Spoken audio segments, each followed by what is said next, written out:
focused on winning football games as you do and do throughout the years. When you have great coaches, then after you have great coaches, you get great players. You have a great organization, and you tell them one thing: just win, baby.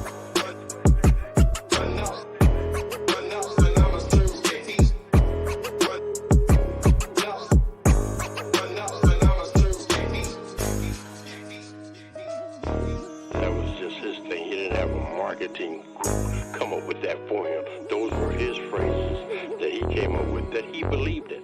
Just win. Play hard. Try not to make mistakes. But don't worry about mistakes, because there's only one thing that counts. Just win. Just win.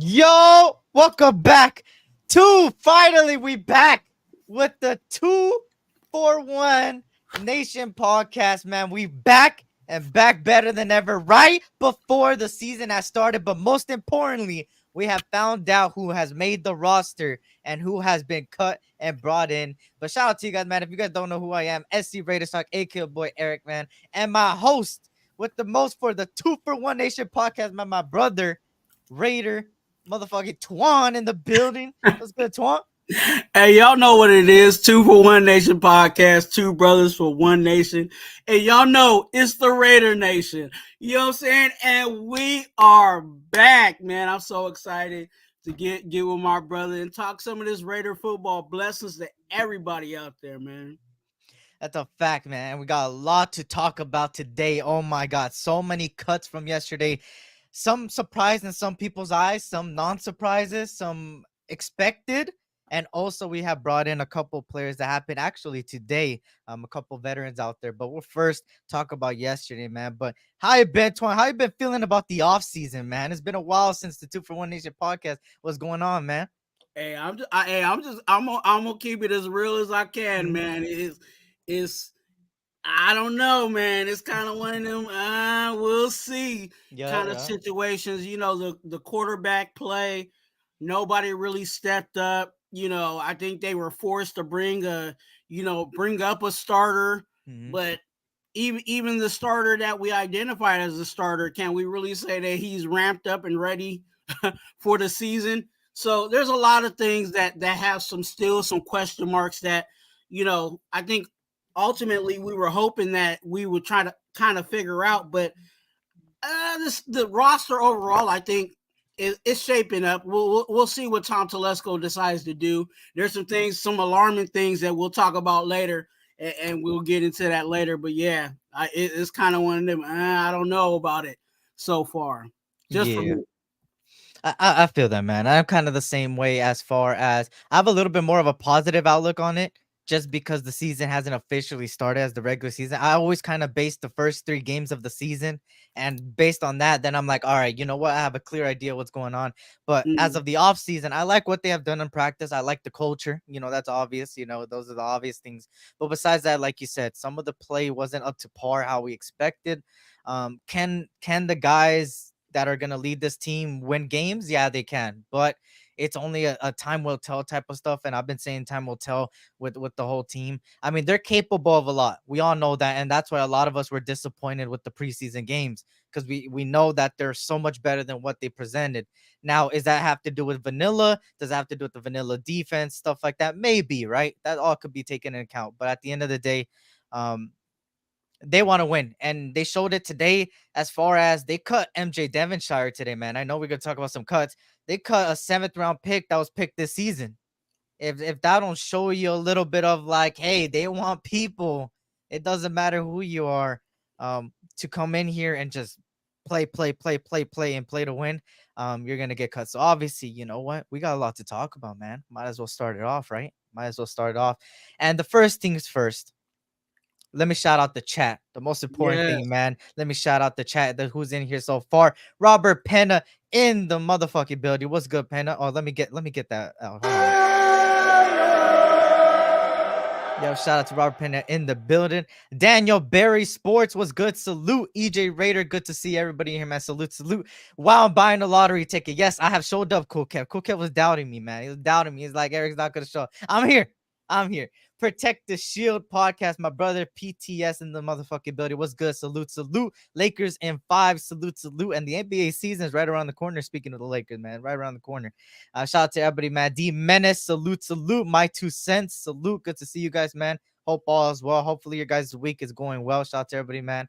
Shout out to everybody. Shout out to All Lies on G in the building. Salute. What's good, All Lies? SoCal Sal. What's good? Salute. We're working on waivers, about time. Yeah, we'll talk about all those things towards the end. You feel me? Who we picked up today. But shout out to everybody, man. Telesco says not all picks hit before the draft. And that's, hey, man, that's what it looks like. Devonshire was bumming it in preseason. He was. And shout out to my 2 cents. You already know what it is. Let me play it again. So let's start out breaking this roster down, huh? We got a lot to break down here. First of all, let's start off with the most noticeable ones, right? The most noticeable ones, the quarterbacks, right? The quarterbacks. And of course, we all know who the quarterbacks are. Pretty much, you see it here. Gardner Minshew, Aiden O'Connell. How you feel about the quarterbacks, man? I mean, like I said earlier, it is what it is. And in regards to that, I was hopeful that, you know, AOC would take over the job. And I think with Minshew, you know, the reason why he was selected, you know, overall is because, you know, we don't know really how this offensive line is going to hold up for us. You know what I'm saying? And with AOC, you're going to have that offensive line really be a mainstay and hold up. So you kind of have that flexibility with Minshew that if this offensive line can't get it together with, you know, Colton Miller just coming back and JPJ still, you know, not in the starting position and still trying to, you know, figure that out, you know, in continuity with the rest of the squad.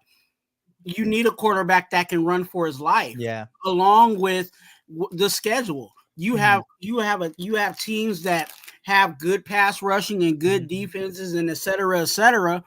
You're going to need a quarterback that's going to be able to run for his life with everything not really being solidified. So I think that's why Minshew definitely has the edge.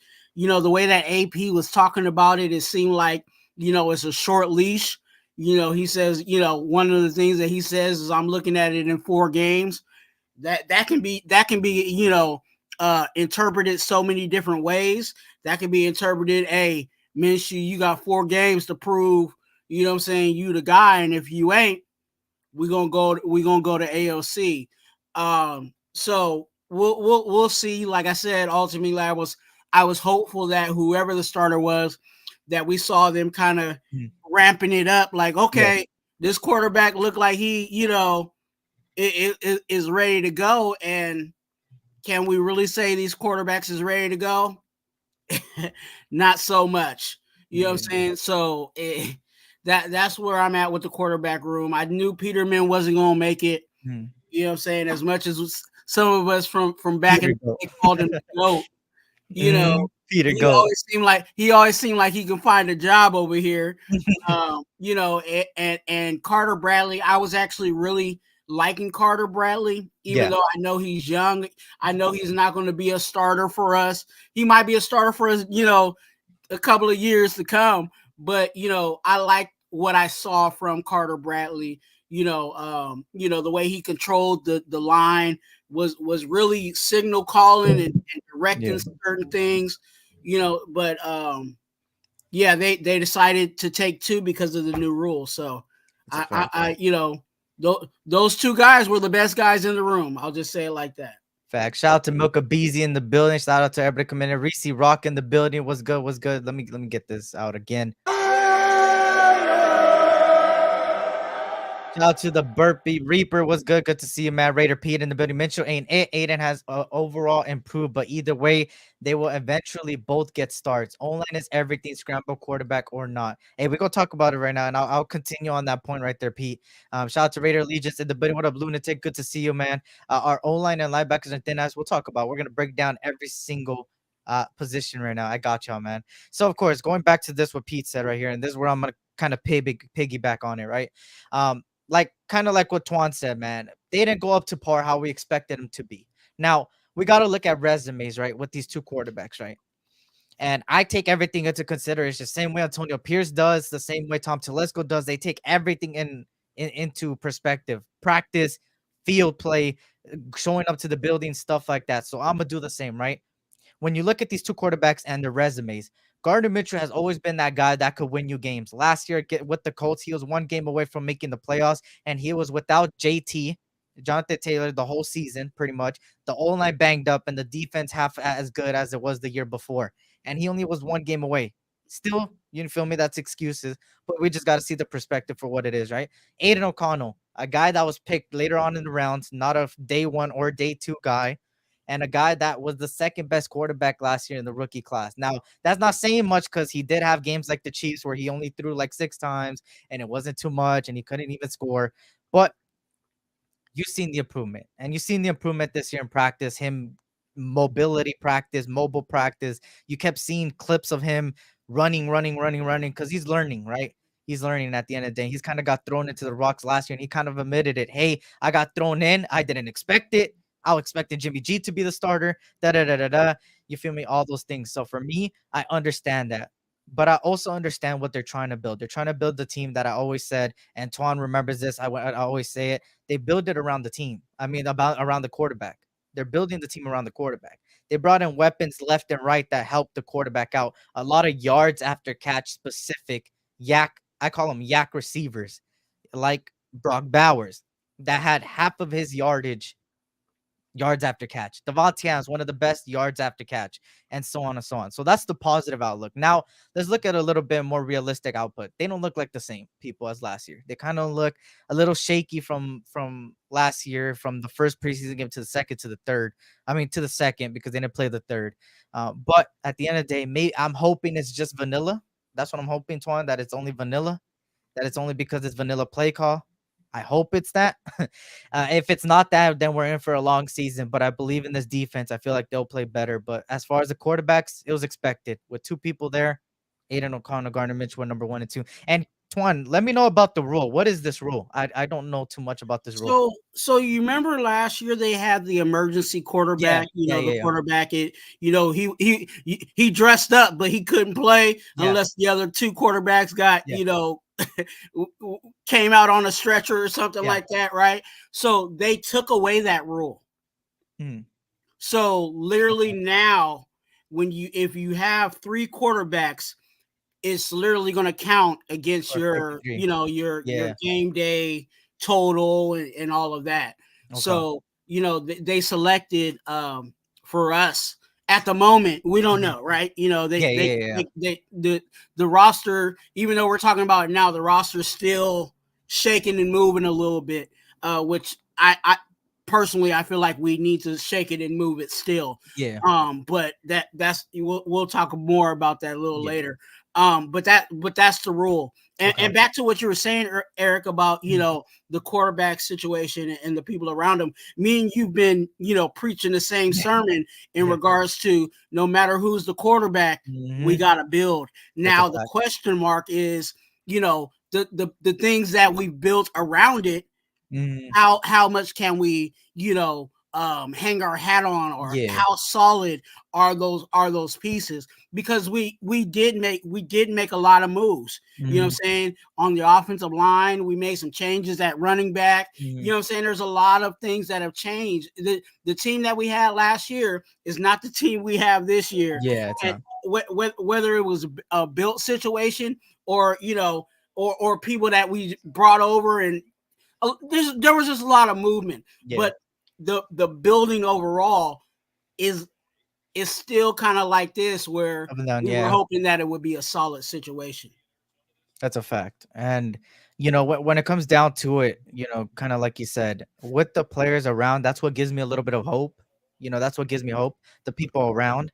But obviously, I knew it was going to be those two guys.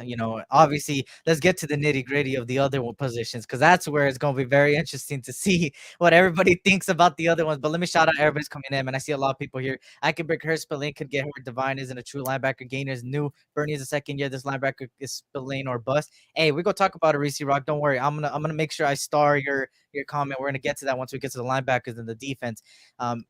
I'm sorry if I skipped y'all, man. Hey, type again, man. Shout out to Snoops Hernandez in the building. Lake Show Raider, what's good? What's good? Good to see you. Hope all is well. Shout out to everybody coming in. Snoops was good. Salute to Raider Gabe in the building. He said, Lake Show said, what up, Twuan? You still got the same excitement from when we first drafted bum ass Tyler West. How do you feel about that? Actually, we'll get to the defensive end. We'll talk about the defensive end right now. Shout out to Raider Gabe in the building. What a Gabe. Good to see you. Hope all's well. A Raider scrambling quarterback won't get the royal treatment by league officials like Kermit. Shout out to everybody, man. A quick play with yourselves. Fella was good. Tragedy turned triumph. What's good? What's good? Thrash. Salute. All right, let's move on. You feel me? Let's move on to because I think the defense is where a lot of people, I think, want to talk about. And I would skip to defense, but let's first go by order. You feel me? We got the offensive line next. And the offensive line, if you guys don't know who has made it, this is the list right here. Colton Miller, Jordan Meredith, Cody Whitehair, Dylan Parham, Andre James, Jackson Powers Johnson, DJ Glaze, Andres Pete, and Thayer Munford Jr. Now, Twuan, any surprises, any likes expected? What you think? You know what? There's no surprises because all the names that were on the offensive line, I expected for those guys to be here. I think those were the guys that those were the guys just I expected. There wasn't, you know what I'm saying? People might say Dalton Wagner, you know what I'm saying? They Coker was another name a lot of people were dropping, during the training camp and stuff like that. But these 9 were the guys that, I expected. Now, the only person that we're still waiting on and how that's going to pan out is JPJ. And that's why I think there's still some, people say, oh yeah, we got our starting 5, but I still personally feel like it's musical chairs. And that's what we've done. That's what we did last year with McDaniels. It was really musical chairs with him. But in this situation, we're going to still be, the reason why Whitehair is going to be playing is because, JPJ is not out there. And the reason why, there's just a lot of movement there. Yeah. That I wish that it was just solidified. Like these were our starting 5. They've been hanging out with each other. They've been eating with each other. They've been working out with each other, and that's not the case.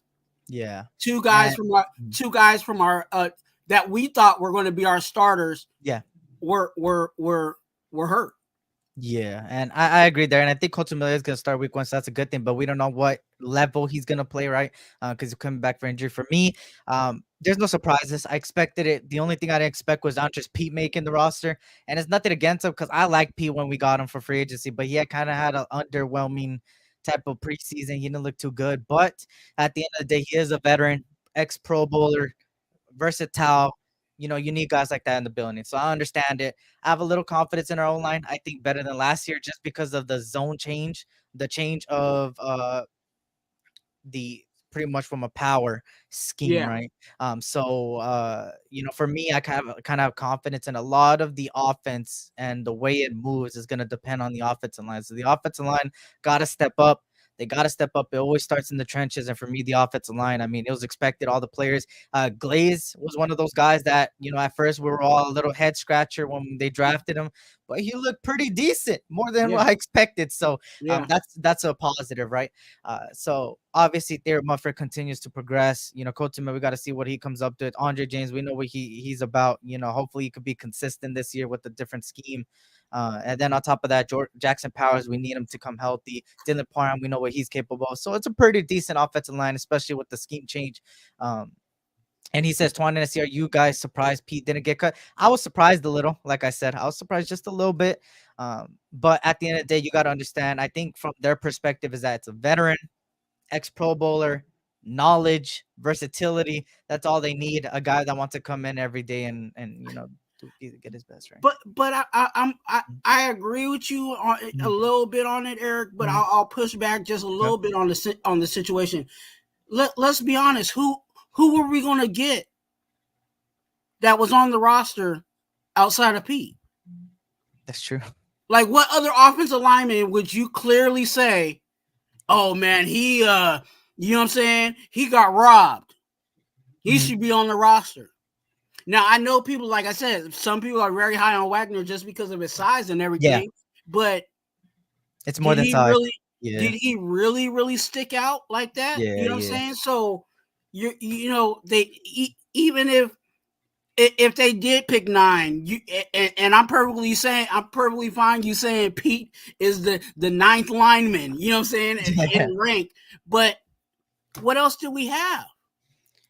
You're gonna see a little bit of 2 tight ends helping them on that blocking scheme, and that's where Brock Bowers and Brian. I think Brian made the roster. Am I correct on that? Harrison Bryant. Yeah, he was. Okay, bet. Yeah, Brian was one of them that could block as well. So you kind of see that they're kind of going more for, hey, they're gonna have even an extra lineman help, extra lineman block and stuff like that. So it's gonna be very interesting to see that Graham is blitzing because the D line is shaky with Tyree rotating. We're gonna talk about defensive line right now.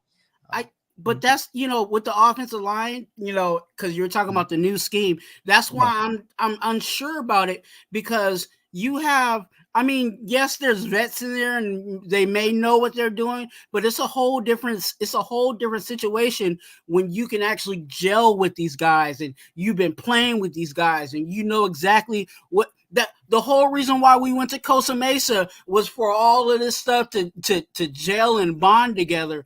And can we say that happened for our starters?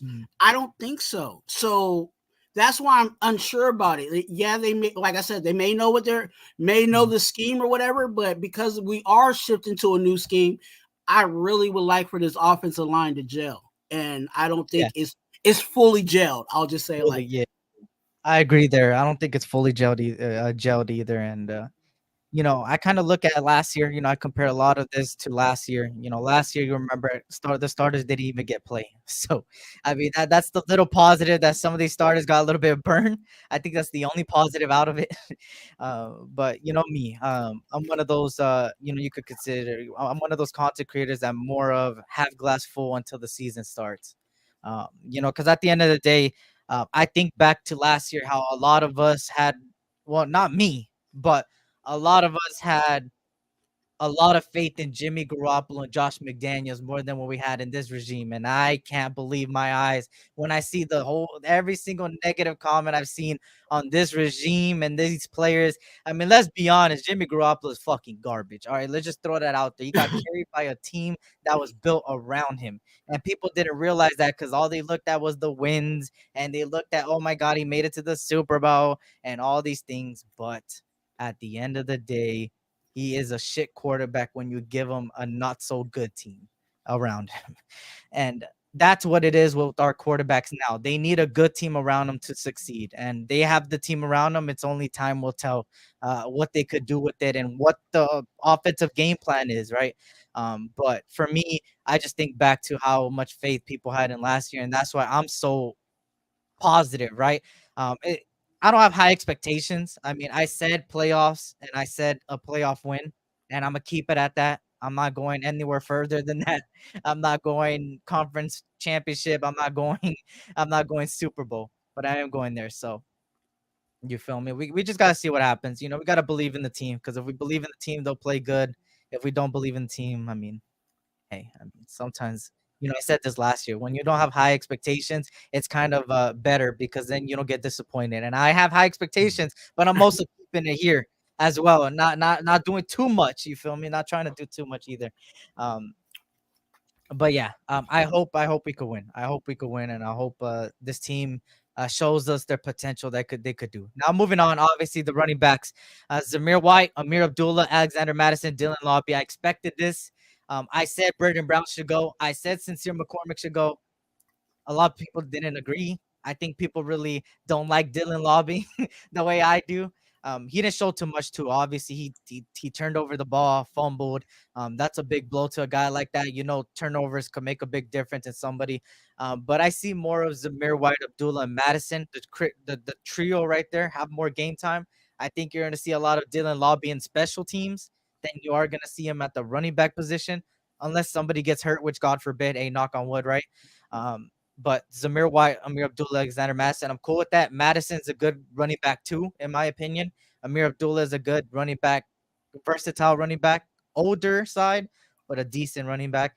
So what you feel about the running back room, man? Yeah, I think this was a clear, you know what I'm saying, clear cut picking. I think with our running backs, and I've been saying it kind of since the beginning, because they were like, oh, we're just going to keep 3. And I'm like, no, we don't have a fullback. So you have you have room to pick up to have another running back on the roster. And, you know, I like Dylan Lobby, you know what I'm saying? Maybe not as much as you, Eric, because I know you're on the Dylan Lobby, you know, fan club, you know, about Dylan Lobby, liking him, and that's perfectly fine. But my situation with Dylan Lobby is that a lot of people were putting disrespect on Amir Abdullah. You know what I'm saying? And saying that Dylan Lobby was going to come in, come out the rapper, you know what I'm saying, and just automatically take the third down back, you know what I'm saying, role. And I don't think that's going to take. I didn't think that was ever going to happen, because you're trusting a rookie on third down. Third down is the money down. You know what I'm saying? Whether it's on the defensive side or the offensive side, third down is your money down. And you're really going to rely on a rookie to block for an offensive line that you're not totally sure about. You want a veteran, you know what I'm saying? You want a veteran running back in there that can pick up blitzes on third down. And Amir Abdullah has shown that for a few years now, at least for this team. And I think, you know, Amir Abdullah, again, has value, not just value on special teams, but he has value just being a traditional running back. I really wish, you know what I'm saying, instead of just giving like last year, they were just giving him the little screen pass, which, you know, there was a few times where one more block and he would have took it to the house. But, you know, Abdullah can still run it up the gut if you let him, you know what I'm saying? So that's why I like Abdullah. I know that eventually we're going to have to move on from him, but I think it's going to be when Dylan Lobby actually matures enough to really take the third down back situation, and then we can confidently say, hey, Amir Abdullah, we're just going to move on from you. You know what I'm saying? He's at that age now where, you know, he's the older guy in the room. You know what I'm saying? He knows what time it is for himself. But I think we just need to pump our brakes a little bit on the Dylan Lobby bus in regards to him just taking over as our third down back. Back. Shout out Fear Raider. What's good? What's good? Cool Kev says this regime is weeding out the leftovers from the last regime. Yep. Remember, the league wants the Chiefs to win 3. Hey, that's how it is. We know that, but we can't let it have a cakewalk, like you said, man. We can't let it happen, right? If the Raiders choke even a little, the league will avalanche us. We have to go 4-0. To start off the season, I have us going 4-0, but that doesn't mean we're not going to win later on, because I think the schedule gets easier towards the end, if I could remember the schedule exactly. So that's what I'm banking on more, right? What has McCormick and Brendan Brown done since they got on the team? And that's what I was thinking, right? A lot of people said that they should be over Dylan Lobby. Maybe you could consider me a little biased just because I've been a fan of him ever since he came out of college. But I was the type of dude that Dylan Lobby has the potential to take over Abdullah eventually. I always said that you guys could even go back eventually, because we know Amir Abdullah is a little bit on the older side. Eventually, he's going to be done with football. And eventually, Dylan Lobby, like Twuan said, as long as he matures, he'll be better. And, you know, it's his first year and stuff like that. So for me, I expected Dylan Lobby to still make the team. You know, like I said, I think you're going to see him more on special teams. A lot of more special teams, because that's what his strongest suit, one of his strongest suits was, besides the pass catching and the route running ability. But besides that, I do think that McCormick and Bernie Brown, it was just time to cut ties with both of them. Uh, I wasn't a fan of Bernie Brown a lot, and McCormick, we all know they tried stashing him and then didn't look too good. And yeah. Second is the most important because it sets up third down. Yes, negative yards, no yards on second. Make third down mandatory long pass or free play, and that's a fact, man. Second down is one of the most important downs, and I agree with you there. Abdullah is just insurance for Lobby.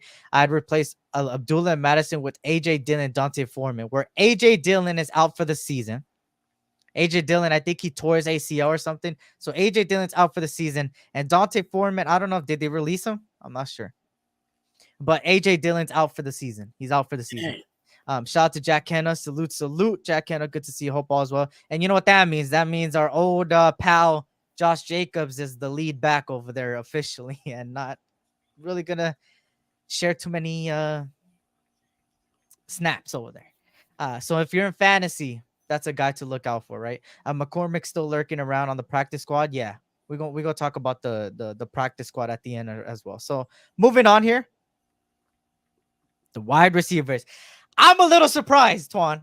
I don't know. I know you've seen the list. I'm a little surprised, but I'm gonna let you kick it off. If you guys don't know who made the wide receiver list, Devontae Adams, Trey Tucker, Jacoby Myers, DJ Turner, Tyreek McAllister, Romeo Keaton.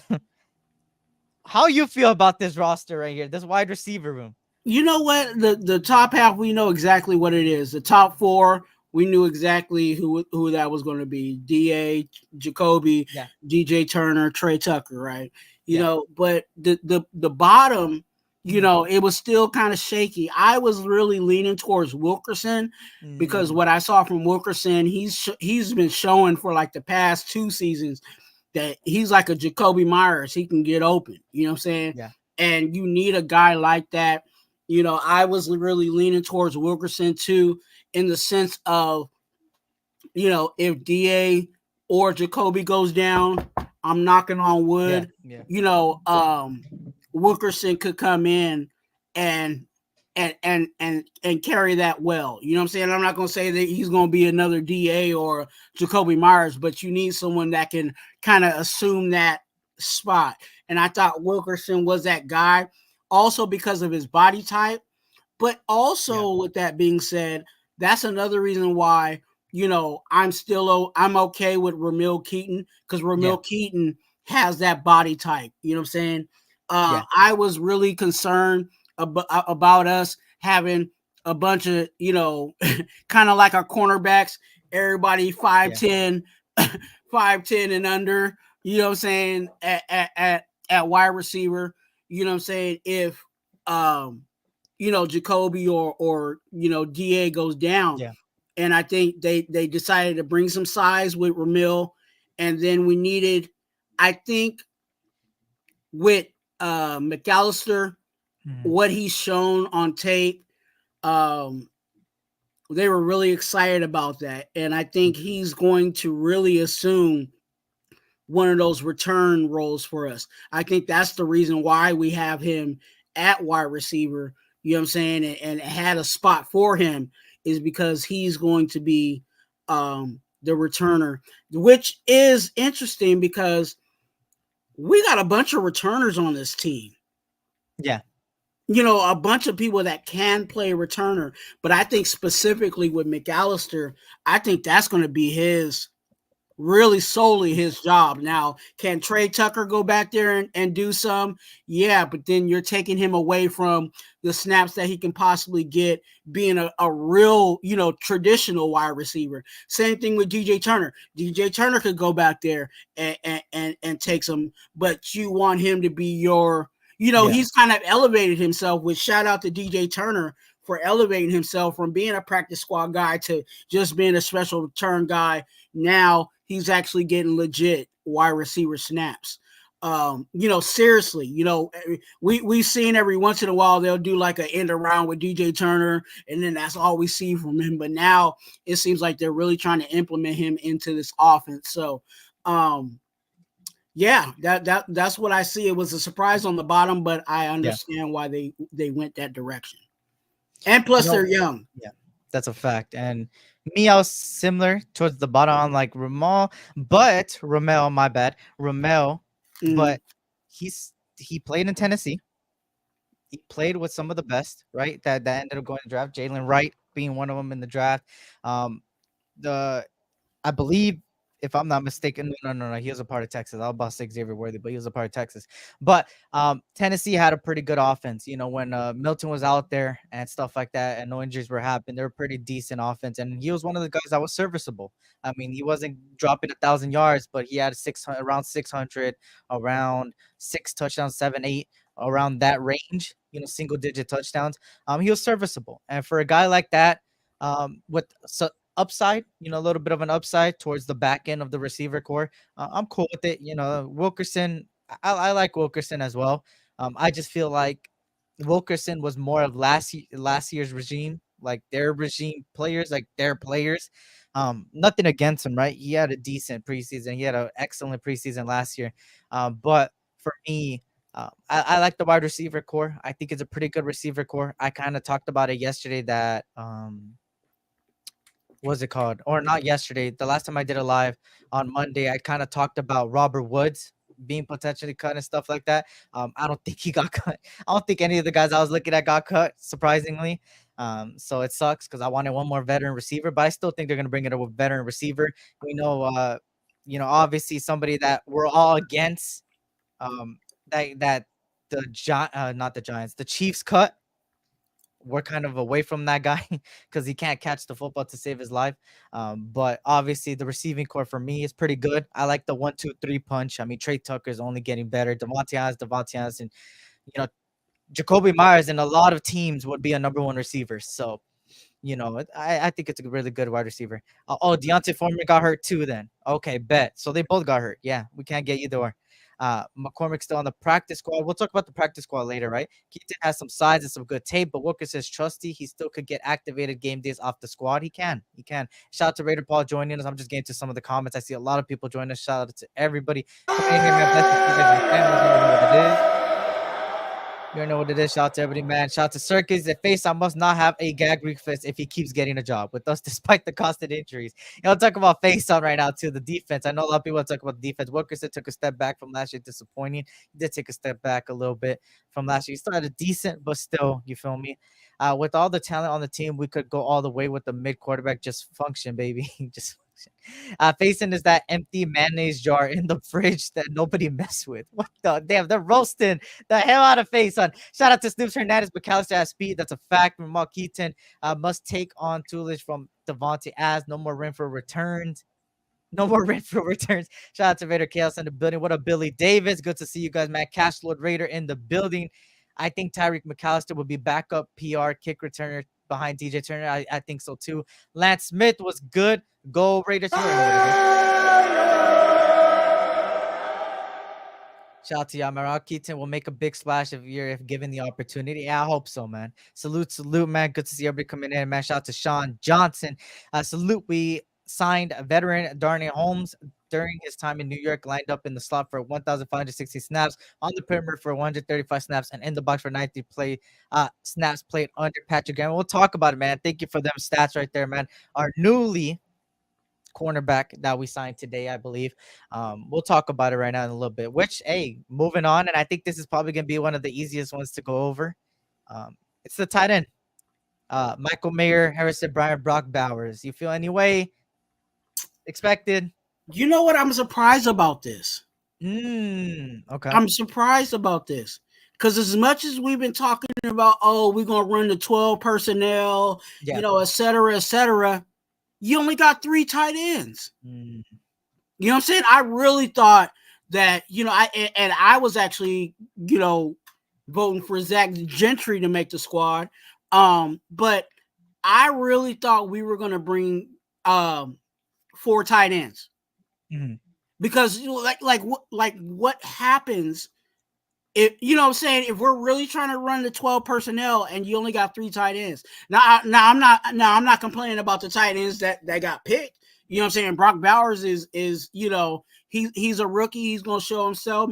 Mayer is stepping up into leadership and really, you know what I'm saying? It seems like on the depth chart, he's the number 1 tight end.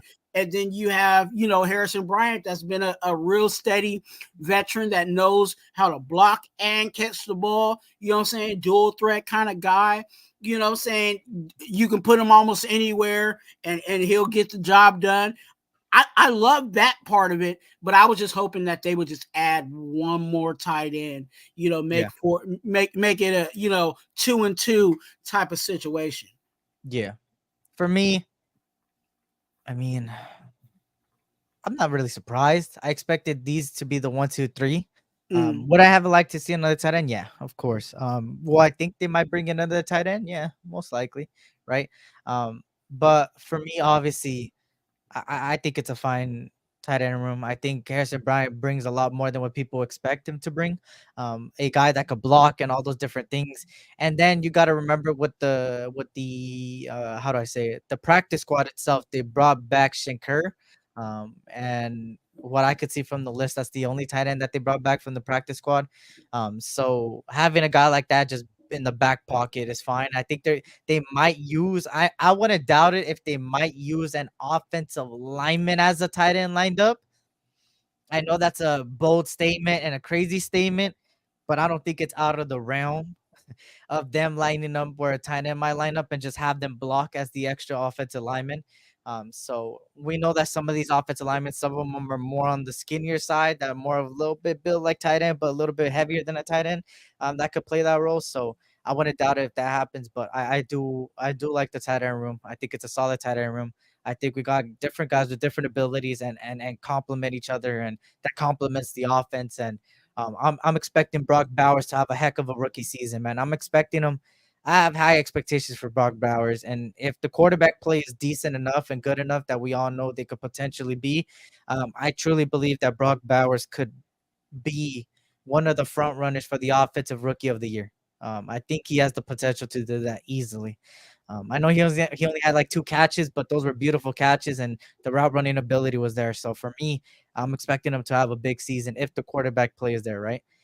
Now, obviously, here's where we get to the nitty gritty. I think, in my opinion, I think this is the different opinions from the Raider Nation on this one, and it's the defensive line. Now, if you guys have not seen the defensive line itself, it consists of Max Crosby, Tyree Wilson, Malcolm Kuntz, Adam Butler, Byron Young, which Byron Young got released today. He's gone today. So skip Byron Young off that list. And it's crazy that they made this edit on the Raiders page and they had Byron Young on it and then they cut him the next day. But yes, Byron Young is gone.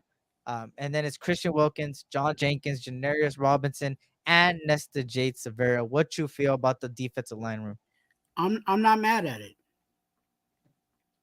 I'm not mad at it. I don't think there's anybody. I think we talked about it a long time ago. You know what I'm saying? It seemed like a long time ago, but a couple of, like, maybe a month or so ago, on who I thought was going to be on the bubble, and I said I like Nesta, but it might be Byron Young. And as I was trying to play that over in my head, I'm like, are they really going to let go of a higher pick for a 7th rounder? And they did. So, I don't know the situation of Byron Young possibly coming back to the practice squad. But there was some hype around him, but I think the hype got real and it just didn't really pan out there. I would have liked to have another defensive end. And yeah, I would have went with another defensive end. Same. I'm thinking of people like Snowden. Yes. I'm thinking even David I was trying to blank on his name, but yeah. Yeah, I was thinking of Snowden. I was thinking of David Agoha as well. I mean, 2 guys that I like, but they're all both on the practice squad, it looks like, so that's good. But for me, everybody knows how I feel about the defensive line room as far as some of these players.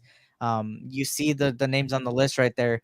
I think John Jenkins and Wilkins might start. I think both of them, their time in Miami together, I think it's going to translate here. Their chemistry, you can't take that away from them. And then obviously, I think the most important one, and I think a lot of people need to talk about it. Well, not need to talk about it, are talking about it. It is Tyree Wilson. Of course, Tyree Wilson is one of those guys that a lot of us had mixed feelings about. Some of us love the pick, some of us hate the pick, some of us are in between even. I was always in between the pick because I know when healthy and if he just gets all these different pass rushing moves in his tool belt, he has all the capabilities of being a good defensive lineman. Has he been that? No. Should he have played the third game? I believe so. I don't think he solidified his spot, in my opinion, right? At the end, we all get different opinions. But for me, in my opinion, I don't think he should have been given a roster spot over people like Snowden just because of what he has done up to this point. And he hasn't been really showing out for me. So for me, Tyree Wilson, one of those guys that, hey, you got to show me something, bro. And maybe he was playing vanilla. Maybe he doesn't want to show everything. Maybe he comes out the first game, gets a couple snaps, and gets like 3 sacks. Who knows, right?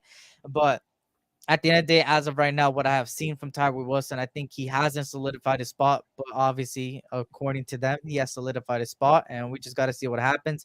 But for me, personally, we got to see what happens with him. But the rest of them, I don't really have a problem with. I like all of them. I think Nesta Jade, I do agree with you. Was kind of on a little bit of a outlook. I was kind of like, oh, if somebody got cut, it was Nesta Jade Severa. But obviously he's there. I mean, the nastiness he plays with, the aggressiveness he plays with, and all that stuff, that just screams a Raider, man. And to have a guy that wants to put in so much work into things, they see it, and that's why they kept him, right? And I think that's why they kept somebody like Tyree Wilson. Besides his play on the field, his practicing ability, his ability of putting in work since the beginning of the year, right? That's what happened. But, everybody knows how I felt about that draft. I didn't go live for the first round, but I did post a video on Instagram how I felt about it. I was kind of surprised, but everybody knows who I was rooting for.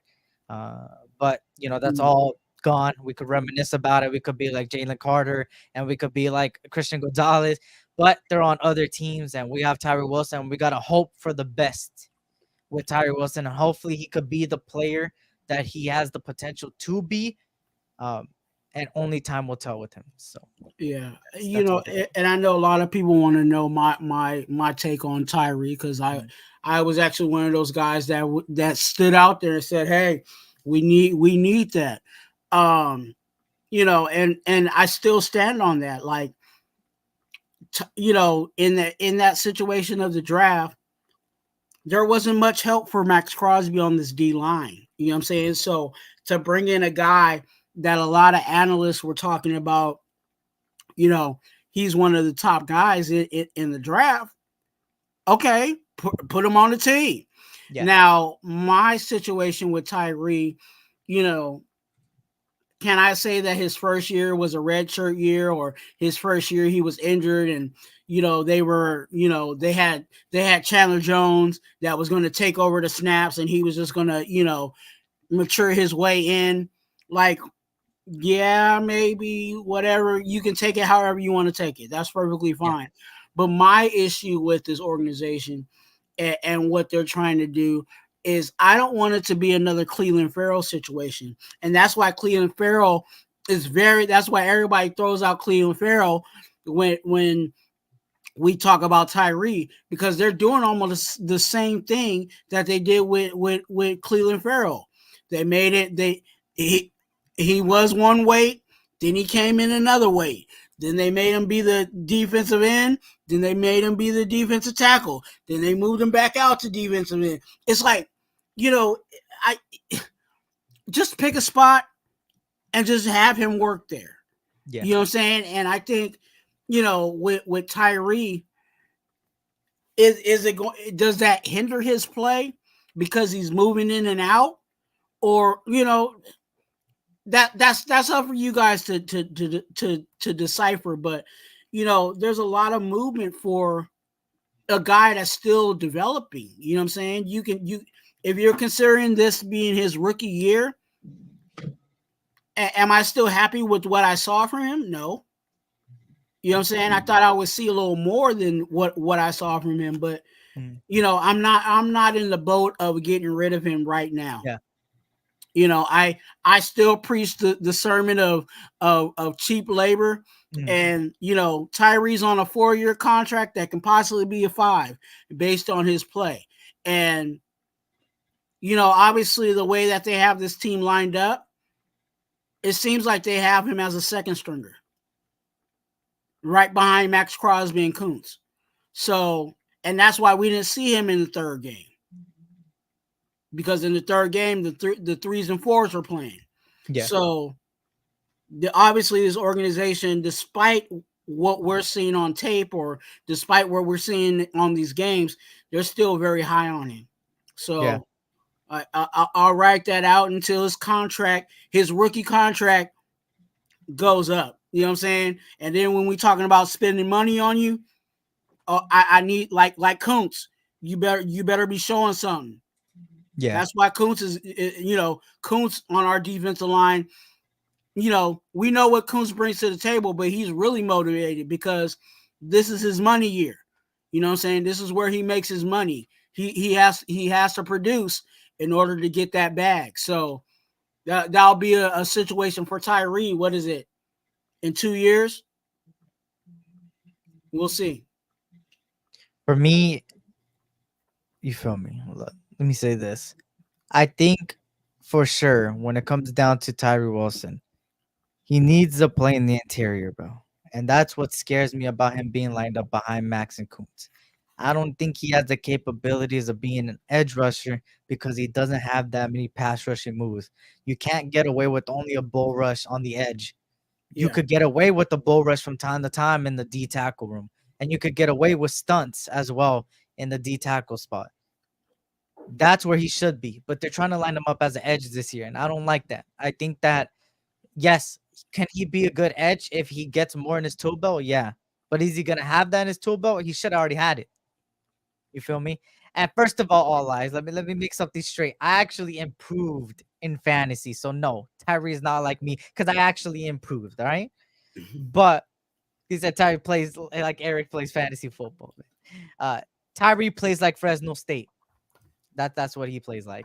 We're gonna get heavy. We're gonna get heavy now. Now I'm gonna get a lot of hate. A lot of people feel like, oh, look at this guy. I'm a USC fan, by the way, to everybody. But oh, I see them. They're arguing with the fellow Charger fan in the building. There's a fellow Charger fan in the building. Both like me. I can't wait for week 1. It's going to be a good test for both teams. I agree with that. I actually do agree with that. I actually agree with that. It is going to be a good test for both teams. Mad Max is going to slaughter Herbert. That's a fact. And I can't believe Herbert's back. I don't know. He had a pretty bad injury and he's back already. So that's going to be interesting. But going back to the defensive line, pretty good room. I think the rotation is going to be decent. I just hope Tyree Wilson could be what his potential could be. And I just hope that Malcolm Kuntz continues to elevate. And if he continues to elevate, pay the guy early. Don't wait till the end. Pay the guy early. Now, Eric, I'll ask you this question in regards to our defensive line. Do you think, all the guys that we had on the roster, you know what I'm saying, on the 90 roster, was there anybody else that you thought maybe outside of Snowden that really showed something to okay, yeah, they can be on the 53? Or you think this is pretty much the best we had? Besides Snowden, I like David Agoha, but he hasn't shown too much as far as what he can do. Because I think it's just the fact that he didn't get too many opportunities. But I think David Agoha, I mean, I always liked him. You know, he's pretty good player. He's another guy that hasn't, what's the word? Gotten the opportunities the same way how Malcolm Kuntz was. He's not going to be a Malcolm Kuntz, but it's kind of like Kuntz where he started the career and didn't get too many opportunities, stuff like that. But David Agoha is one of those guys. But just knowing that we haven't seen too much from him, there's not really anybody else that could have been in the 53 to join these guys or to take over some of these guys' spot. You know, even though I have my opinion of Tyree Wilson, I think Tyree Wilson still is above them for the matter of fact that you're banking on his progression from practice and him coming in every day, putting in work, and you're banking on his potential as well. So that's what I think they're banking on. But yeah, I think not really. I think this is the best, probably what we could have done. I don't think. Yeah, and I'm gonna throw another name out there. I don't think he would have made the roster, but I wanted to see a little more of him because I think he, you know what I'm saying? I think if we had one more year, um, you know, I think he really could have made some, made some hay. And that's Stone. Yeah, I like Stone. I wish I wish we are able to see a little more of that. Ron Stone, Um, yeah. I don't like I said, I don't think he would have made like, when it all boiled down to it. I don't think he would have, made the roster, but that was another guy that I was like, man, I wish we saw a little more of him because he could have, you know, he could make a push. I'll say that. Yeah. And shout out to everybody coming in, man. Shout out to everybody. Salute, salute. Hopefully, I didn't skip anybody. I want Agoha to become a speed demon beast. This is still the second year of the sport. That's a fact. Agoha Snowden will get a chance. Season is too long for only 3.5 DEFS events like activity. He said 3.5. Yeah, that's a fact, man. I'm going to see a little bit of Snowden and Agoha later on, man. I hope so. Shout out to Sean Johnson. He says, I don't blame Tyree Wilson for being picked at 7th overall or at all. We trade Yannick Ngakwe away for Chandler Jones while keeping Malcolm Kuntz on the bench without developing him right. That's a fact, man. That's a fact. Shout out to everybody coming in. I'll go on. I already read that. Salute to everybody, man. Salute to everybody. Of course, moving on here, and I think this is another one that a lot of people, I think, had a little bit of concern because of the amount of linebackers we have brought in. The amount of linebackers we brought in is Spillane, Diablo, Mwaga, Tommy Eichenberg, Amari Gaynor, Amari Burney, and Luke Masterson. That's a total of 7 linebackers on the 53-man roster. Now, if I were to break down this roster right here, I'm going to say Mwaga and Burney special teams. I think there are going to be a lot of playtime on the special teams side. And then the rest of them, Spillane and Diablo's are obviously the 1 and 2. And right behind them is most likely Gaynor, Eichenberg, Masterson. In that order. I mean, Amari Burney did show something, but I think they're more for the special team side. What do you feel about the linebackers? This is where all content creators went wrong. I think I and hear me out on this. This is this is where all content creators went wrong because everybody that predicted a 53 did not predict that we were going to have 7 linebackers. Simple as that. Just like, you know what I'm saying, the Final Four bracket buster, your bracket got busted simply because of the linebackers. And it's a shame. It's a shame that Amari Burney, a guy that we all identified, and even this organization was identifying that was going to be a vital piece to this roster, actually being a linebacker, is going to be relegated to practice squad. Not practice squad, but special teams. So that shows you another pick that, again, we're going to be waiting for you to step up and be that guy, because again, you Masterson, hot and cold. What did Masterson do during the preseason? I'll wait. Please let me know where we saw Masterson do some, you know what I'm saying, get his name called during preseason. I to be honest with you, I'm ready to move on from Masterson. Yeah. And, and it's not making it easier on him, because when you have Tommy Eichenberg, which is already, he's injured, but he's already, you know what I'm saying, on that, pretty much on that level. And then you have, Amari Gaynor, which I was high on him since, I looked at his highlight tape and what he brought to the table, and he might mess around and we might see a situation where Masterson might, you know what I'm saying, Gaynor might, leapfrog him. Yeah. And be that, third linebacker coming out? Yeah. I think you're gonna see a lot of blitzing as well from these linebackers. Tommy Eichenberg is capable of doing it. Somebody like you guys remember a safety has to be in the box as well in certain cases. Somebody like Isaiah Palamau, in my opinion, that you see over here, could be somebody that could blitz. So for me, obviously, the linebackers, we all know that Muaga is most likely special teams. I think he's a guy that's good for special teams. Besides that, I kind of like the whole 7 linebackers. Just the only reason it's a little head scratcher is because the amount.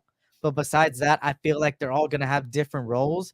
And at the end of the day, the more the merrier in a position that we thought was so weak last year, and these coaches turned that position around quickly.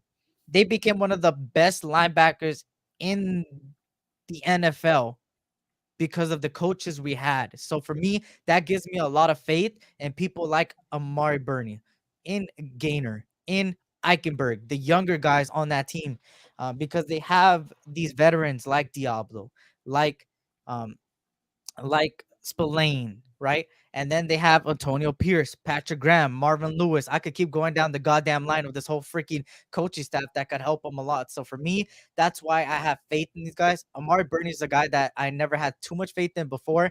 But the only reason I have faith now is because of the coaching staff, what they're capable of doing with these guys. And you kind of see already a little bit of a little consistency with Amari Burney. He's kind of getting a little bit better there. You can see the little progression. So that's what's making me really positive about the linebacker group.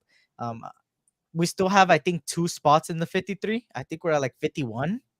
So we still have 2 spots available, even with the signings today. So it's going to be interesting to see what they do and what they're capable of doing. But shout out to everybody coming in, man. Ray Love was good. Good to see you. Hope all is well. Shout out to you, man.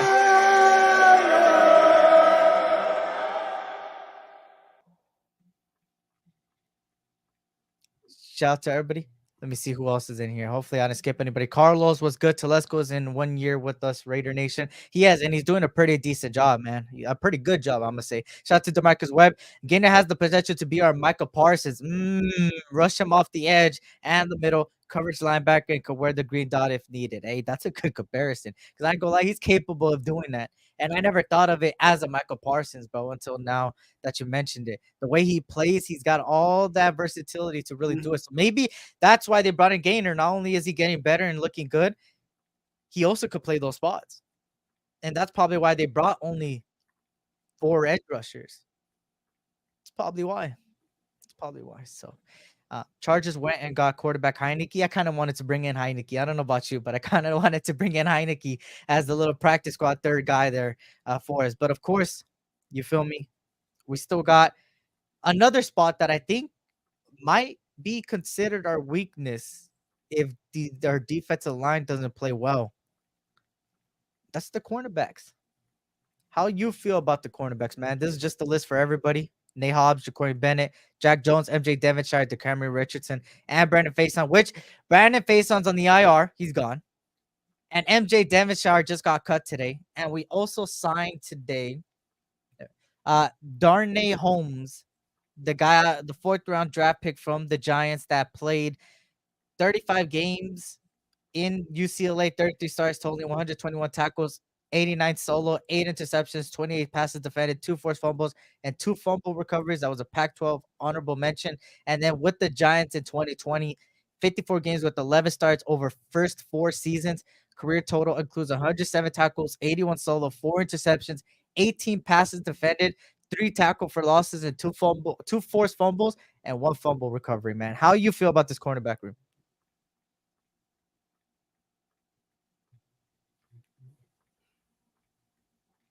You're looking at it like you might not like it. What's going on? I don't. I don't. And I'm gonna go back to the initial when they put out the 53. I'll break down the addition because I think it is there's a reason why we brought that addition in. Yeah. You're telling me that if Jack Jones goes down because Brandon Faison, you decided to keep him on the roster, that DCam was going to be our starter? That's a dangerous slope.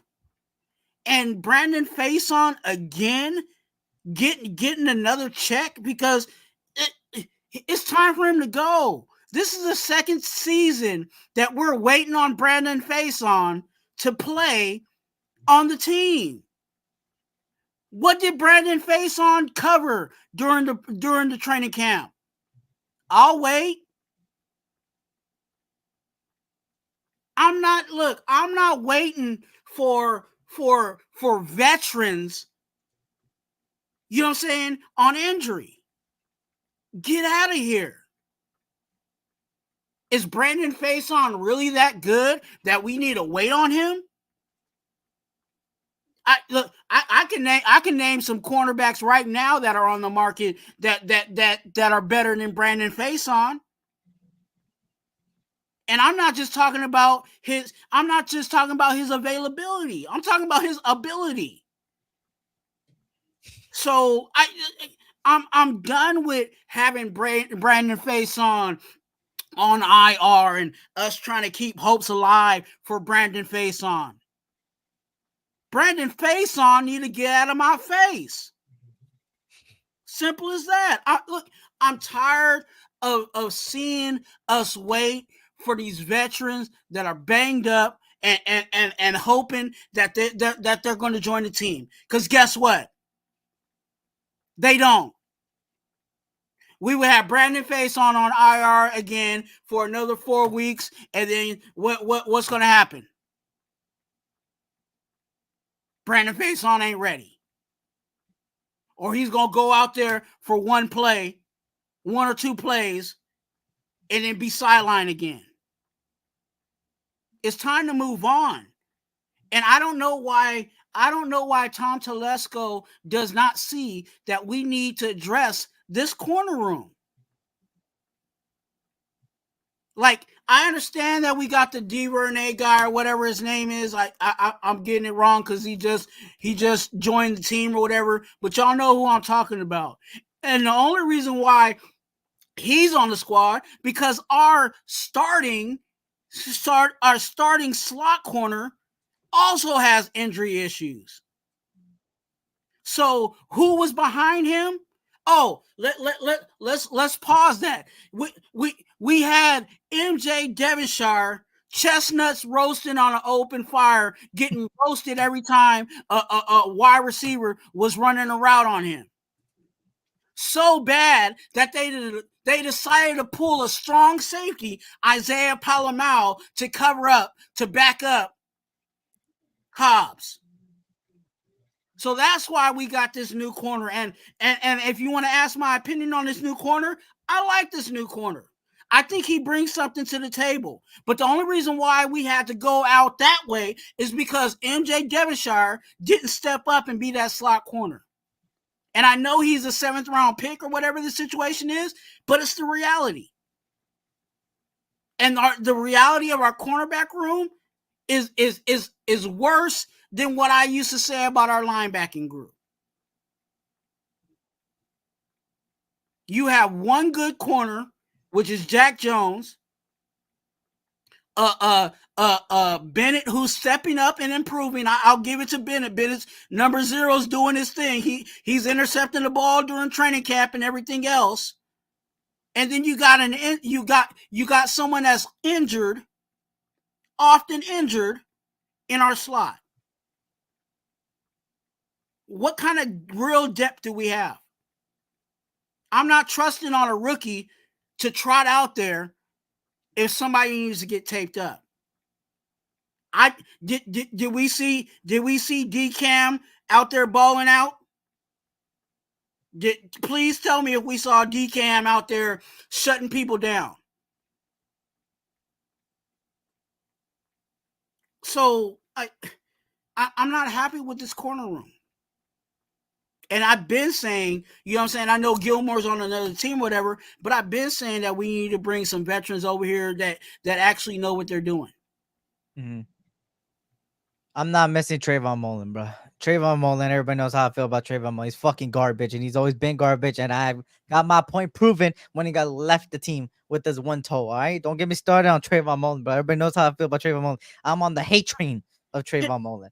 But bring back Rock Ya-Sin to Sin City. Rock Ya-Sin, did he get released? I'm not sure. He's on the Niners. He's on the Niners, right? Okay, yeah, he's not going anywhere. I don't know if he got cut, but I did see him out right there now. Actually, let me look it up right now. But this is the other thing. Don't fall for the illusion that this D line is going to take care of the whole entire defense. Because there's going to be times where this D line ain't going to get home, and you're going to need that corner to cover. That's where we need to build this team. Like I say, no matter who is under center, we need to build. Like it's that serious.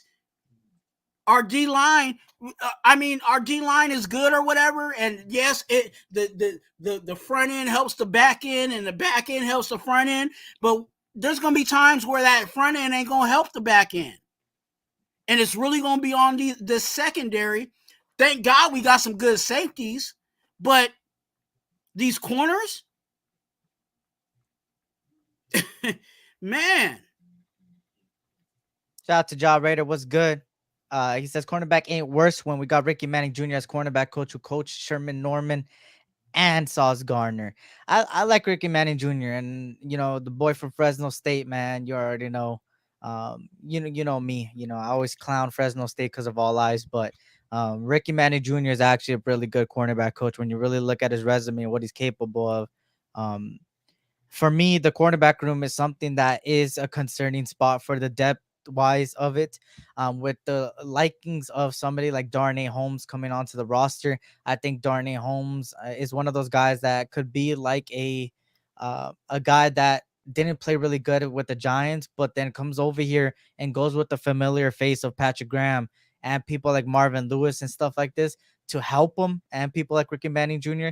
that I think Darnay Holmes, man, he's more of a veteran than Jacorian Bennett. And if I wouldn't doubt it if eventually Darnay Holmes, you feel me, makes a little bit of a little appearance in that cornerback spot and plays good. I would not doubt it, right? I'm not expecting him to do too much though, either. But yeah, who knows, right? And I like, let me clear this up. I do like Hobbs, but the reality is Hobbs gets hurt. So what happens if one of those guys goes down? Now we're really thin, and we shouldn't be there. We should not be there. Yeah, and for me, I see. Let me get to somebody's chance. He said I'd have to disagree with you. That one, SC Trayvon Mullen was nice. No, Trayvon Mullen was garbage, and I'll continue to say. I just hate Trayvon Mullen. I'm sorry, Lake Show. I just never liked the guy, bro. The way everybody did. Hey, we all agreed to disagree, but me, I never was fond of Trayvon Mullen or liked him, man. He was. I don't know. My bad. I just probably hate him too much. Like, he's one of those players that, sometimes when you get to a certain point with a certain player and you just don't see no positive in him, that's me, right? That's just me, right? My opinion, right? At the end of the day, we all got different opinions, right? And at a certain point, Trayvon Mullen was shutting me up. And then, his toe and all that shit. You feel me? We need at least 2 more cornerbacks. I think they're going to still bring in cornerbacks, man. I think they're not done. Sam Webb had a decent preseason towards the end. He's on the practice squad. That's the only good thing, that he's on the practice squad. We'll see, right? I think it's just like a we'll see, man. I wish I had an hourglass so I could show you guys and turn it upside down right now. and I'm shaking my head because when you ask, when we asked about the cornerbacks, I really felt that Sam Webb stepped up this year. You know what I'm saying? He did. He's been actually looking pretty good at corner. Yeah. He's been making plays at corner, and he didn't make the team. Yeah. You know what I'm saying? And I know you was high on Devonshire, and I know he's a 7th round pick, and I like them. I get that, but sometimes we just gotta put it in perspective. Like, hey, Sam Webb's playing better than Devonshire. Why is he still on the roster? Yeah, and I think that's why he got cut today. Devonshire got cut today.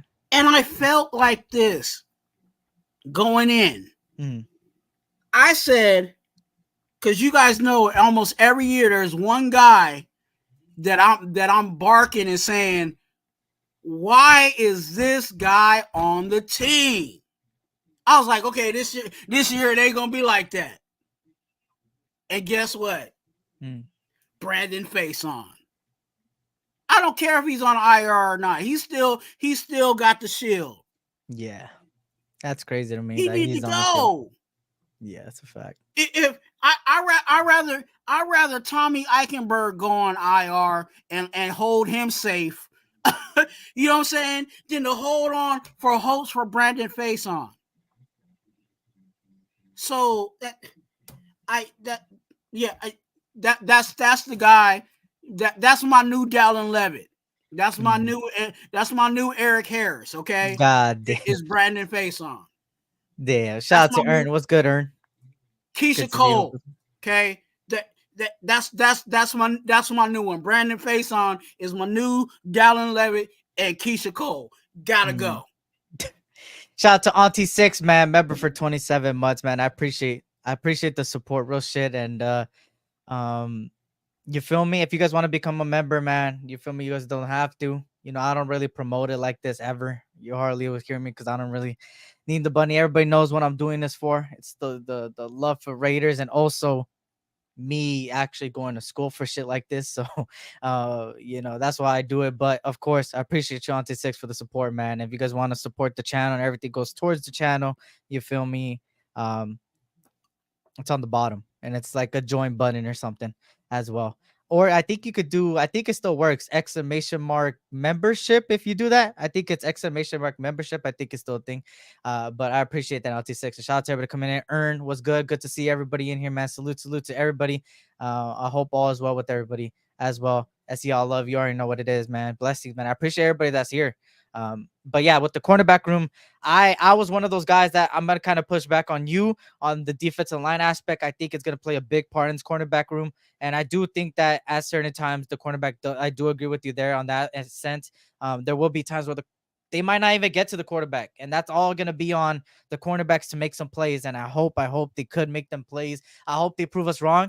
I think we could all agree that the cornerback room this year is kind of like the linebacker room last year. And I said this before, where we all think it's garbage, and it could be one of the best ones, which that's the hope, right? The HOPE, right? The hope. But only time will tell with them. But obviously, moving on here, shout out to Owl's Ghost in the building. Raider Chaos was good. I was done on FaceTime after the playoffs game versus Cincy. Jamar Chase abused them. He did abuse the shit out of him. But shout out to everybody coming in, man. So now the last position group, the safeties. Now, I don't have much to say about the safeties, so I'll just go first on this. Marcus Epps, Trayvon Merrick, I think they could arguably be a top 10 duo this year, man. I think they're really good 1-2 punch. Isaiah Palamau, always had praise from him ever since he came out of USC. And, you know, I know some people are going to be like, oh, you're a USC fan. I can see why you're, but no, bro. His style of play, I always said it. You guys could even go back. I always have everything on record. He is a great box safety. When USC used him in the box, he was one of the best players out there on that defense. I know USC's defense wasn't the greatest, but he was one of the shining lights at the box position. So that's why when last year they put him in the preseason, I remember when a lot of people were saying that he was garbage because they kept playing him as a 2 free high safety in the backfield. That's not his best suit, man. That is not his best position. And you've seen it this year. When Patrick Graham kind of got let loose, Isaiah Palamau got better. Why? Because they finally played him in the position of a Jabari Peppers, right? Of a Peppers, Jabril Peppers, and stuff like that. That's where he deserves. So for me, I like him. And then Chris Smith II, I know I had him on kind of like the cut list just because of the fact that Trey Taylor was there. But obviously Trey Taylor is injured. I didn't know he had an injury. So that's my fault for not really researching the hell out of that. He's injured. He's going to miss the first 4 games. The first 4 games, he's on the reserve list. So the first 4 games, no Trey Taylor. But Chris Smith II, I did like him coming out of Georgia and stuff like that. So it's good to see him on the roster. And I think that 1-2-3 punch right there, Epps, Morick, and Palomao is really great. What you feel about the safety room, man? I think this is probably one of the safest rooms that we have on this roster, and I think it's just ironic that they're called the safeties, right? I think when you have Trayvon Merrick and Epps, like you said, they a lot of people don't recognize them because they're not getting a lot of, I'm not going to say they're not getting a lot of action, but their name's not getting called. And when their name's not getting called at safety, that's a good thing. You know what I'm saying? Yeah. That means they're not getting picked on and deep bombs are not getting, hit on top of their head and stuff like that. So I'm happy with what we have at safety. All four of these guys have been in this system for a few years now. Yeah. They know exactly what they're doing. I think that's the reason why Chris Smith has the edge, on that last safety spot. I think there were some safeties that could have pushed, like Trey, he could have pushed for it, but I think they're stashing him. Well, I don't know if he's technically it, you know what I'm talking about. They got Trey under locks, and surprisingly, I thought that Jaden Grant was going to make the team. He was another guy that was making some noise in that safety room. But overall, these four guys, like I said, they know what they're doing. They've been in this system for a while. And I'm not gonna have a heart attack if one of these guys are out there. You know what I'm saying? If Epps goes down and Palomao goes out there, I'm not having a heart attack. You know what I'm saying? If Merritt goes down, vice versa, or whatever the situation, Chris Smith goes out there, hey, I can say, hey, I might be a little worried, but I know that Chris Smith knows what he's doing because he's been with this. You know what I'm saying? Nothing's too foreign to them. You know what I'm saying? In that room. So, and I like that. You know what I'm saying? Yeah. I foresee not too many situations where quarterbacks are going to be throwing bombs over us and stuff like that, and it's going to be because of this safety room. Facts. Shout out Ghost, man. I appreciate that, DeMarcus. Yup. You feel me? I always said it, man. A lot of people call me crazy, but he was a good player, man, when he's in the box.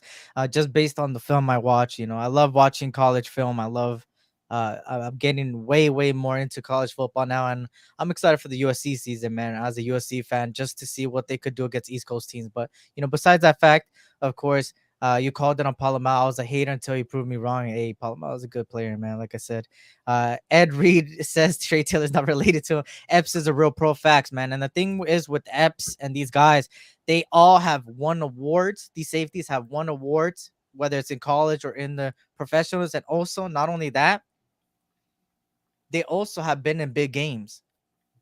If you look at Georgia, right, there was one of those with Chris Smith, and then you have Epps that was in the Super Bowl.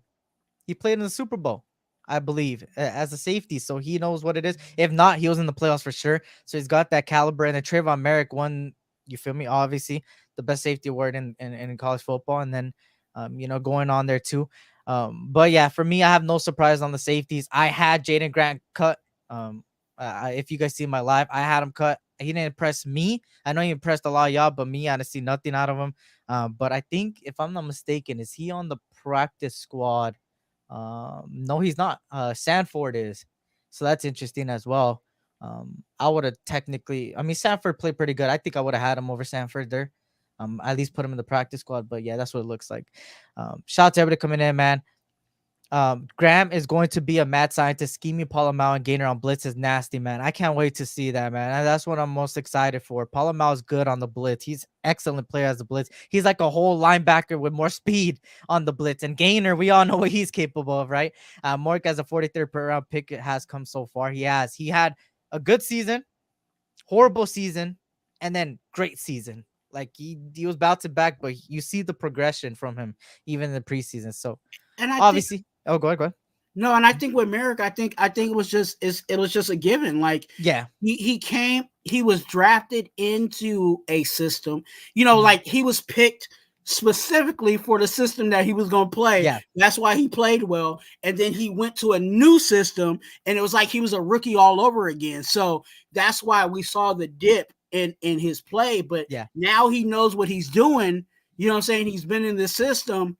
he Yeah. he's back to, you know, kind of what we were excited about him, you know, what we saw coming out of the draft, you know, with him. So I look, hey, I you know, I think NX helps him, you know, also at the same time. That little you know, it's kind of like Bert and Ernie, they buddies back there, and they, you know, there's been reports that have said that, you know, if you see Trayvon Merrick, you gonna see Epps right next to him. You know what I'm saying? Yeah. They hang out with each Yeah. other like that. Yeah. And you can tell, you know what I'm saying? They doing that off the field, but Yeah. you can actually still see that on the field with those two guys. Facts. And shout out to everybody coming in, man. USC, University of Scholarship. Shout out to John Leon in the building, man. If you guys can't hit that like button, Palomar at slot cornerback. I don't know, man. I think the box the best, but can he help the slot? Yeah, he can't help the slot. Help the guy out, whoever's at the slot right there. And that's the benefit of Palomar, a guy that's like a linebacker, but faster than a linebacker and the instincts of a safety and a box safety specifically. So obviously, to tie everything together, man, if you were to describe it, a quick summarization of the whole roster, I would say one word, but I think one word is tough. I'm gonna say a couple words or whatever. What you feel to summarize it, Twuan? To summarize the whole roster, how would you summarize it? I'll give it one word. Okay, go ahead. Unfinished. There we go. I ain't gonna lie, I agree with you there. I don't gotta say nothing. I agree with you there, man. But of course, just to end it off, just to guys give you guys haven't seen the practice squad itself. And I'm gonna tell you too, Twuan, if you think any name should have been on the practice squad, I'm gonna name them now.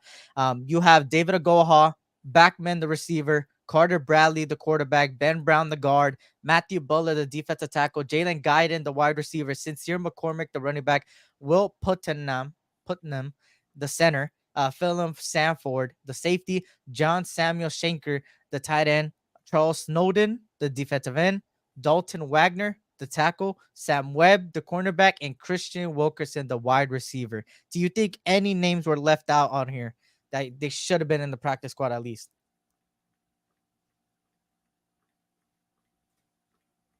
Not on top of my head. I'm glad that Matthew Butler's back, because I think they were kind of, you know, debating on him. Yeah.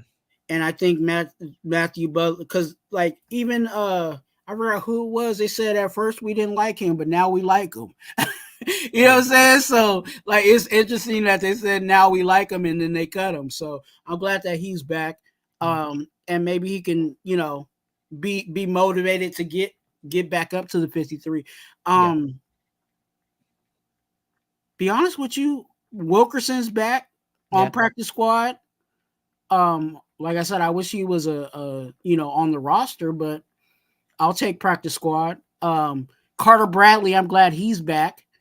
I don't think there's anybody that I'm like I'm really gonna miss. Yeah, it looks like a pretty good practice squad to me. I think I like it. I think we still have 2 more spots on the actual roster. Just to guys give you a little bit more news as of today, we signed Darnay Holmes that used to be under Patrick Graham a couple years back. And then we also claimed Jonah Lalu and safety Thomas Harper. I don't know too much about him, so I'm not going to speak on him. I'm going to probably have something better for you on Saturday when I go live on Saturday. But yeah, that's besides the point, man. I think that's pretty much it for the breakdown of the 53. I appreciate all the 50 plus that was in here throughout the whole live. And of course, Twuan, man, it's been a while since, you feel me, we've been on each other's channel, man. Let the people know, no matter if they're on my channel or yours or new in general, let them know where they can find you and what's upcoming shows in a schedule or something. Before I do that, let me say something to everybody. You know, part of the reason why me and my brother weren't able to, you know, do the show is because I was actually in the hospital, had surgery, was in the hospital for, you know, over a week, and have been recovering. There was actually a time where I was not even able to talk. So for those that didn't know, I know Eric knew because me and him communicate all the time, but I appreciate all the prayers, all the love, all the support, all those that reached out to me, hit me up on, you know what I'm saying, on the DMs and all of that. As much as I try to reach out to you guys, you know, it's great to get some people checking up on me, and I love you and appreciate you guys for that. um RaiderTwuan on YouTube, get active, go ahead and subscribe. You'll be hearing, what I'm saying, more on when those dates will come. Two for One Nation podcast is now going to be on Wednesday. So Yeah. definitely, if you're on RaiderTwuan and watching it, you can still check it out there at RaiderTwuan. But I'm still trying to figure out my schedule on when I will be doing my personal live. And then, every once in a while, I'll be doing collaborations with other people. Those that content creators that want to collaborate with me and have me on your show, definitely hit me up on IG at Twuan, TWUAN, and that is also the same place you can hit me up on IG if you need prayer for you or your family members. Hit me up on IG at Twuan, TWUAN. Hey, we're still on the road to 500 subscribers by week 1. So if you have not subscribed to RaiderTwuan, go ahead and subscribe. That will automatically enter you in the drawing on winning a pair of black Air Forces. So definitely you do not want to miss that opportunity. Go ahead and subscribe. Facts, man. And it's of course, on public notice. You feel me? As public, hey, it's good to see you back, man. It's good to see you here, and it's good to see you. Hey, we back, man. Back better than ever for 2 for 1 Nation, man. Right in time for the season. So shout out to everybody, man. Jalen Harris, Sub Twuan in a C. Salute Nation. Sorry I'm late. School and work has been kicking my ass, but I'm still going through it and excited for some Raiders football. Hey, salute to you. Take care of your school. Take care of your work, man. I know how that feels. I'm gonna go to school soon again. Continue my path. I already got 1 degree. I'm continuing to go on to more and more, so I could do what I love, and it's exactly what I'm doing now. So of course, I appreciate you for stopping on by and my 2 cents and everybody that's came in here. And for me, I actually have a schedule, an official schedule. The only way it changes is if I collab with a certain content creator that could only do certain days and times. Then obviously I'll keep you guys updated on IG, the Discord. I got to get the Discord popping for week 1, and all those different stuff. But besides that, this is my schedule here. If you guys don't know it, I put it on IG and I put it on my community post. On Mondays, it's at 5:30 p.m. Pacific Standard Time, 8:30 p.m. Eastern. On Wednesdays, it's the 2 for 1 Nation podcast today, like today, as you've seen, 6 p.m. Pacific Standard Time, 9 p.m. Eastern. And on Saturdays, I'm now live over the weekends, early afternoon, right when we get up, because I know some of us oversleep a little bit, probably wake up at 1 p.m., 1:30, stuff like that. Come on by, man. Talk some Raiders football with me on Saturday early. It's not interfering with anything else, anybody else, or even any UFC fights, games, because they're usually in the afternoon at that time at like 5 p.m., 6 p.m. So I make sure to do it as early as possible, but as afternoon as possible. So look at this live stream right here, man. I hope to see you guys every single time. At least if you guys can make to one of them, I'll greatly appreciate it. I'm slowly getting everybody back. I know I took a hiatus, and I'm sorry for that. I know some people don't even know that I'm still live. I still get IG Dia saying that where have I been? And I'm like, hey, I've been live. People don't even know because the amount of times I've taken a break, but I'm officially back, ready for the season. This is the schedule. Like I said, the only way it changes is if I collab with somebody else, which I'm gonna start collabing next week. Hopefully, I could get somebody on. I'm gonna continue down the path, but it'll usually be on Mondays, maybe if I collab, most likely. So yes, that's the schedule there. And he says Saturdays to be D. Talked about Agent SC. God, they're making fun of me, man. Congratulations, SC. Stay on the grind. I appreciate that. You can't track Eric on Australian time. I am on Australian time. If you know, you know. I am on Australian time, bro. I'll tell you that. Shout out to El Capitan Rafucho. What's good? Good to see you, man. And of course, they're giving their praise. Twuan, glad you're doing better, brother, right there. Shout out to everybody, man. And of course, blessings to you guys and your families. Tough time never lasts, but tough people doing. You guys already know you guys are some tough people. Also, life is too short, so always tell your loved ones you love them. And not only that, now in time for the new season, I'm gonna add on to that. Life is too short, so tell your loved ones you love them. And also, man, life is short to, you feel me, be about, hating each other and stuff like that, man. There's no point of it, in my opinion. That's the type of vibe I'm on. Me personally, right? I can't speak for others, but for me myself, man, I'm on that positivity train. I'm willing to collab with anybody and everybody, talk some Raiders football, man. So hit me up. If not, hey, I could talk to some of you guys and see what's up. But besides that, I appreciate you guys for being here, man. You guys are what makes or break my channel. So I appreciate you guys for supporting. And enough of me talking. I am gone. SC Raiders Talk, AK boy Eric, and my boy RaiderTwuan, man. Another 2-for-1 Nation podcast. We back better than ever, and I'll see you guys on me personally Saturday.